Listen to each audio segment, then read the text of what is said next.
El mensaje de hoy se titula Lo que hace el Evangelio. Y nuestro texto va a ser 2 Timoteo capítulo 2 versículos 8 al 13. En este texto, en estos versículos, vamos a tocar 4 cosas importantes que hace el Evangelio. 4 cosas que debemos aplicar a nuestra vida.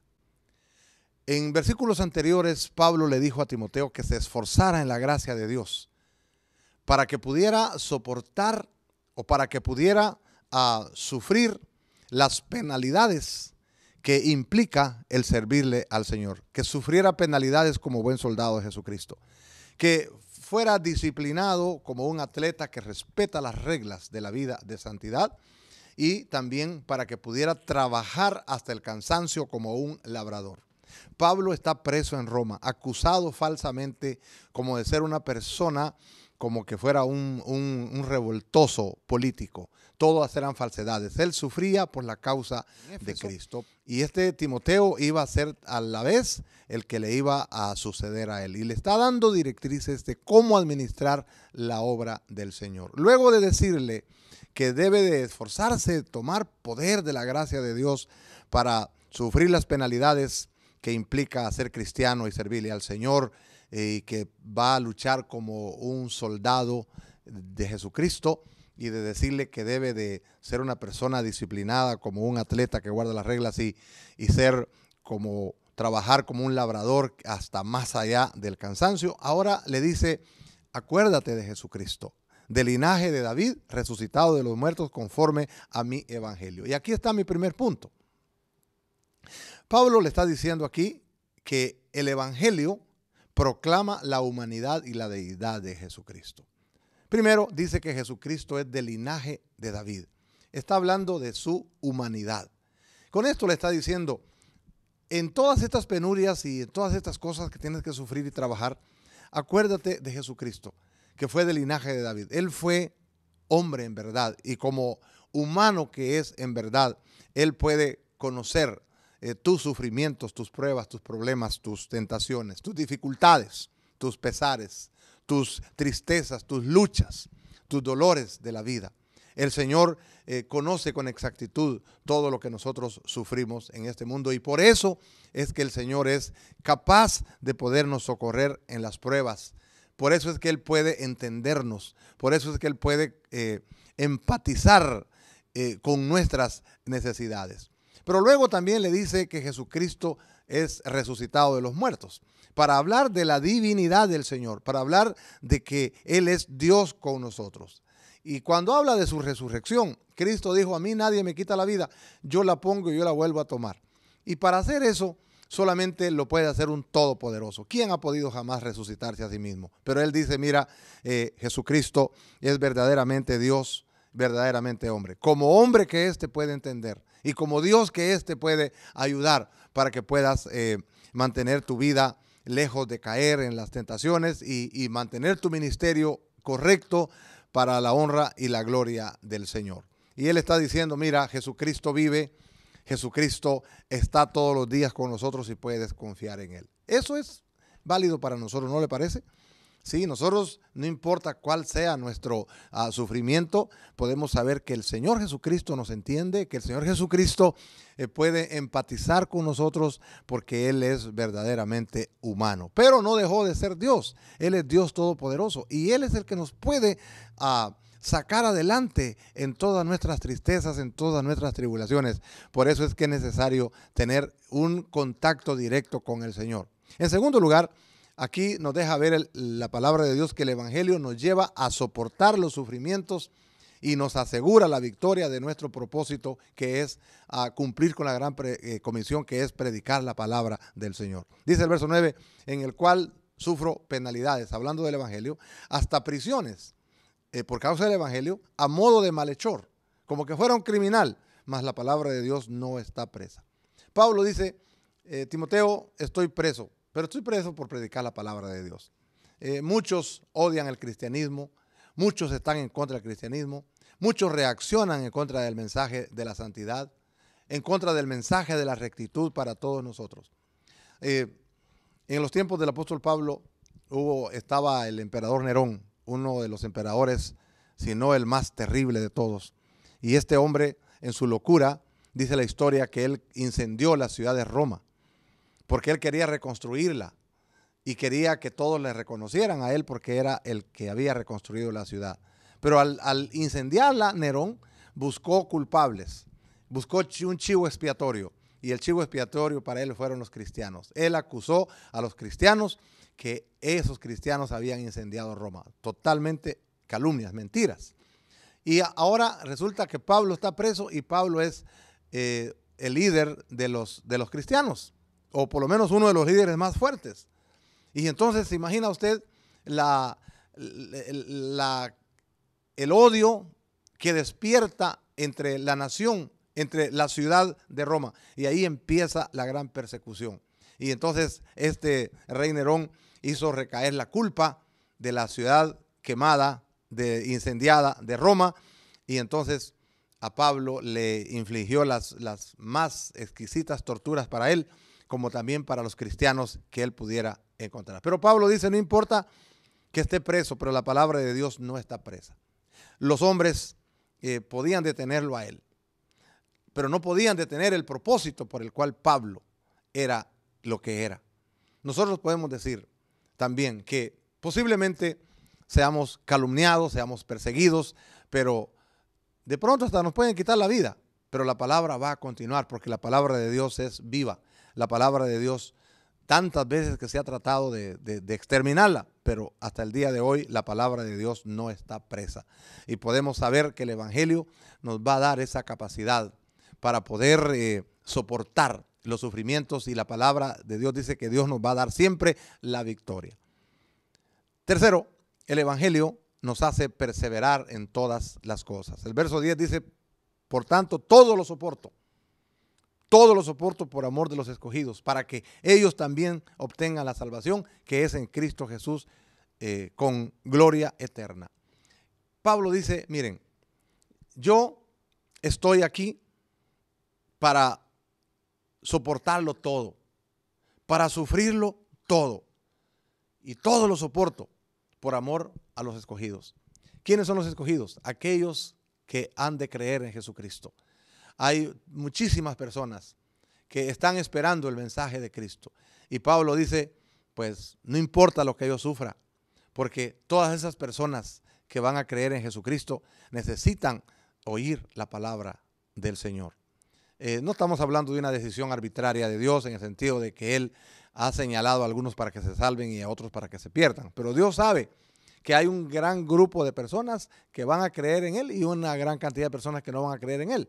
Y Pablo dice que debemos nosotros entonces de soportarlo todo por amor no solamente a nosotros, pero también a aquellas personas que no han creído en el Señor. Y no importa cuál sea el costo, no importa cuánto sufrimiento se soporte, diría el apóstol Pablo, para que aquellos que no han conocido a Cristo también obtengan la salvación. Es decir, que si nosotros no estamos dispuestos a perseverar en las cosas de Dios, de pronto nos perdamos nosotros y también se pierden todas aquellas personas que pueden ser contactadas por nosotros. De modo que no estamos solos en este mundo y todas las decisiones que tomamos pueden ser favorables para otros o desfavorables para otros.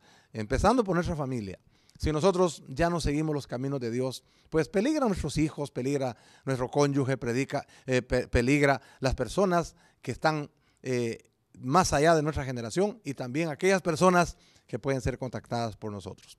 En cuarto lugar, aquí nos dice que el Evangelio garantiza la gloria eterna, pero también garantiza el juicio eterno. Y dice Pablo, versículo 11, palabra fiel es esta. Si somos muertos con Él, también viviremos con Él. Si sufrimos, también reinaremos con Él. Si le negáremos, Él también nos negará. Si fuéramos infieles, Él permanece fiel. Él no puede negarse a sí mismo. Cuando dice palabra fiel es esta, está diciendo, esta es una palabra confiable. Esta es una palabra que vale la pena. Y esto es lo que dice. Miren, si tengamos que morir con Él, viviremos con Él. Claro, Pablo aquí no se está refiriendo necesariamente al martirio, pero se está refiriendo a aquel voto que hicimos. Quizá está pensando en el bautismo. Cuando nos bautizamos, nosotros hemos muerto con Cristo en el sentido de que le hemos dicho basta ya al pecado, le hemos dicho basta ya a lo incorrecto, le hemos dicho basta ya a lo abominable y le hemos dicho sí a la santidad, hemos dicho sí al camino de la vida eterna. Nos hemos separado del sistema mundano del pecado y ahora hemos abrazado el camino de la santidad. Pablo dice, si hemos muerto con el Señor, también vamos a vivir con Él. Pudiera implicar también el martirio, porque Pablo está próximo a que lo decapiten, está próximo a morir por la causa de Cristo. Y quizás está diciendo él también, y si nos toca que morir por el Señor, pues también sabemos que esto no es el todo en la vida, que hay esperanza para aquellos que mueren en Cristo, pero son personas que no practican el pecado. Para las personas que practican el pecado, que no mueren al pecado, que no se separan del pecado y no viven en santidad, para ellos no hay esperanza. Y Pablo también dice, si sufrimos, también reinaremos con Él. El sufrimiento es normal en la vida de los cristianos. El padecer es necesario para que haya triunfo. El mal es, por cierto, un misterio que no se puede explicar. Pero Dios es el Dios antimal. Y Dios está con nosotros. Y Dios nos ayuda en nuestros sufrimientos. Porque Él no quiere que suframos. Pero esa Biblia dice que el que empezó en vosotros la buena obra, la perfeccionará hasta el día de Jesucristo. Eso quiere decir que mientras Cristo no venga, el mal va a estar acá. Y Dios se aprovecha también del mal para a veces fortalecer nuestro carácter. Pero el mal es un misterio. No sabemos en verdad cómo es que empieza ni por qué es que existe. Es un misterio que no lo podemos explicar. Pero sí podemos decir que aquella persona que ha decidido seguir al Señor, dice la palabra de Dios que tiene que tomar su cruz cada día y seguir al Señor. Cristo dijo, el que pierda su vida por mi causa se va a salvar. El que se avergüence de mí y de mis palabras, yo también me avergonzaré delante de mi Padre y delante de sus santos ángeles. Y pasa a decir, si nosotros le negamos, Él también nos va a negar.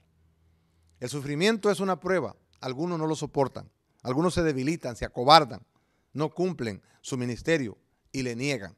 Pero la palabra dice, si le negamos, Él también nos va a negar. Eso quiere decir que podemos ser cristianos, creyentes y terminar negando al Señor. Y eso no tiene que pasar. Debemos de saber que si nosotros negamos al Señor con nuestra vida, Él también nos negará. Y luego dice, y si fuéramos infieles, Él permanece fiel.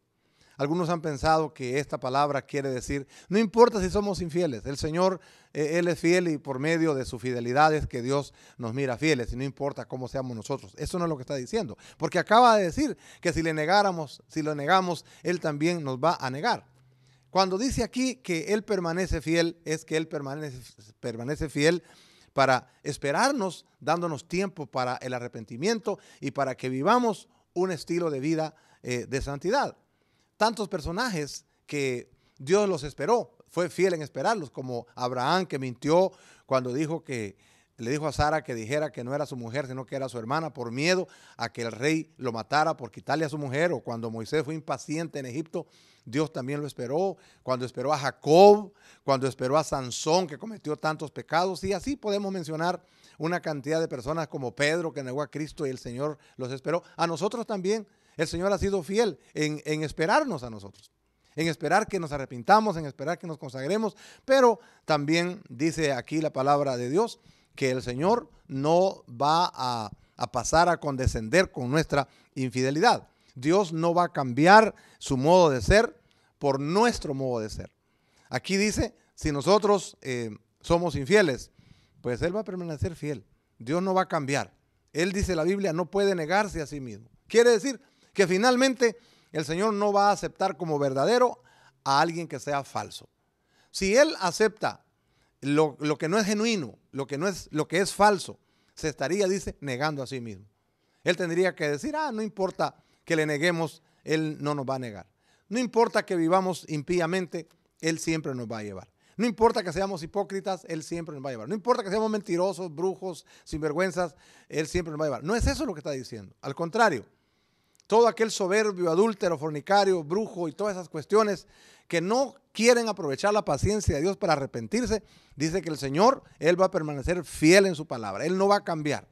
La Biblia dice, seguid la paz y la santidad con todos, sin la cual nadie verá al Señor. No todo el que me dice Señor, Señor, entrará en el reino de los cielos, sino solamente aquel que hace la voluntad de mi Padre que está en los cielos. Ezequiel 18:24 dice, si el justo se aparta de su justicia y comete iniquidad, actuando conforme a todas las abominaciones que comete el impío, ¿va a vivir? Claro que no. Ninguna de las obras justas que ha hecho le serán recordadas. Por la infidelidad que ha cometido y el pecado que ha cometido, por ellos morirá. Entonces yo le he hablado hoy de 4 cosas. 1, Jesucristo es verdadero hombre y es verdadero Dios. Verdadero hombre, como verdadero hombre nos comprende, nos entiende. Y como verdadero Dios tiene el poder para sacarnos de cualquier problema en el que estemos y guardarnos sin caída hasta aquel día. Número 2, le dije que Jesucristo nos ayuda a soportar los sufrimientos y nos asegura la victoria de nuestro propósito, que es cumplir con la gran comisión de Cristo Jesús. Tercer lugar, le dije que Jesucristo nos hace perseverar en todas las cosas, no importa cuál sea el costo. Hay muchas vidas perdidas que nos necesitan con este mensaje y somos escogidos para la misión de Dios en el mundo, y Él nos ayuda para perseverar en nuestra misión. Y en cuarto lugar, le dije que Jesucristo nos garantiza gloria y juicio eterno. Si morimos con Él, viviremos con Él, tendremos gloria con Él, pero si le negamos, Él también nos negará. Si nosotros somos infieles, el Señor va a ser fiel. ¿De qué lado está usted? ¿Quién es usted? ¿Es de los fieles o es de los infieles? ¿Es de arriba o es de abajo? ¿Es de Dios o es de Satanás? ¿Es de la gloria de Dios o pertenece al mismo infierno? Hoy el Señor nos está llamando a entregarnos a Él y a vivir para lo que el Evangelio nos pide vivir. Oremos. Padre, gracias por tu palabra. Ayúdanos, Señor, para vivir de acuerdo a tu voluntad y a permanecer fieles a ti hasta el último día de nuestra vida. Te lo agradecemos en el nombre de Jesús. Amén.